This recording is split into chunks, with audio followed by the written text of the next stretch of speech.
शराबबंदी कानून को लाया गया था, उस वक्त हम लोग विपक्ष में थे, पर उसके बावजूद हम लोगों ने समर्थन मजबूती से इसका किया था। पर जिस सोच के साथ इस कानून को लाया गया था पूरी तरीके से, अभी भी ये इम्प्लीमेंट तो नहीं हो पाया है।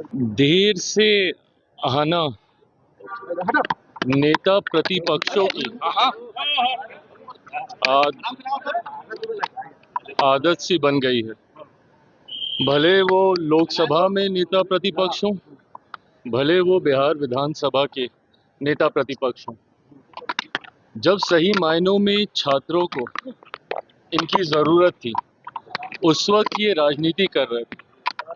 और अब मार्च निकालकर जब अधिकांश जगहों पे उनकी बातों को सुना जा रहा है, उस पे अमल किया जा रहा है, उसके बाद अब अपनी राजनीतिक रोटी सेकने का कतई कोई मतलब नहीं है।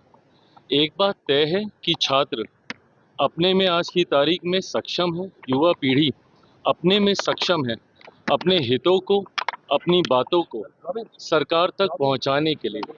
ऐसे में अब जब ये राजनीतिक रोटियां सेकने का कार्य कर रहे हैं, ये कतई उचित नहीं है। बिहार में शराबबंदी को लेकर एक रिपोर्ट प्रकाशित किया गया, जिसमें कहा जा रहा कि शराबबंदी से बिहार को छूना है, महिलाओं के साथ करनी होगा। तो लेडी के लोग कह रहे हैं कि अब लीगल नोटिस भेजेंगे जो शराबबंदी का खिलाफ करवा।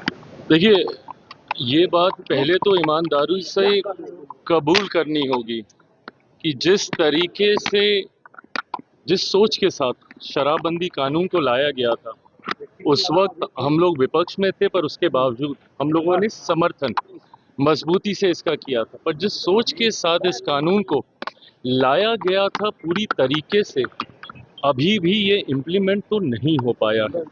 गाहे बगाहे ये जानकारी मिलती है जहरीली शराब बनाए जाने की, गाहे बगाहे ये जानकारी मिलती है कि सीमावर्ती इलाकों से कैसे शराब को आयात करके हमारे राज्य में लाया जा रहा है।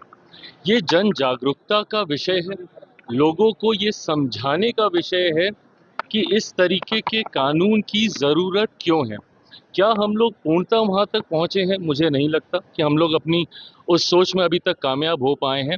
इस सोच को पूर्ण करने के लिए आने वाले दिनों में जो ज़रूरी कदम उठाने होंगे, मैं मानता हूँ सरकार तमाम घटक दलों के साथ बैठकर उस पर चर्चा करके जो बदलाव की ज़रूरत होगी ज़रूर उसको अमल किया जाएगा। शराबबंदी पर समीक्षा करनी चाहिए, कम से कम 10 साल हो गए हैं, क्या खोया क्या पाया। ऑफ कोर्स समीक्षा होनी चाहिए, क्यों नहीं होनी चाहिए।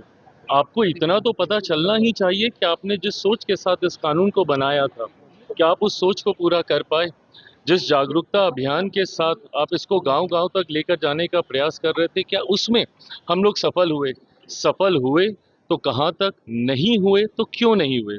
नहीं हो पाए तो उसमें क्या बदलाव करने की ज़रूरत है ताकि हम अपने उस लक्ष्य को प्राप्त कर सकें। ये तमाम बातें तभी संभव हैं जब सही मायनों में इसकी समीक्षा की जाए।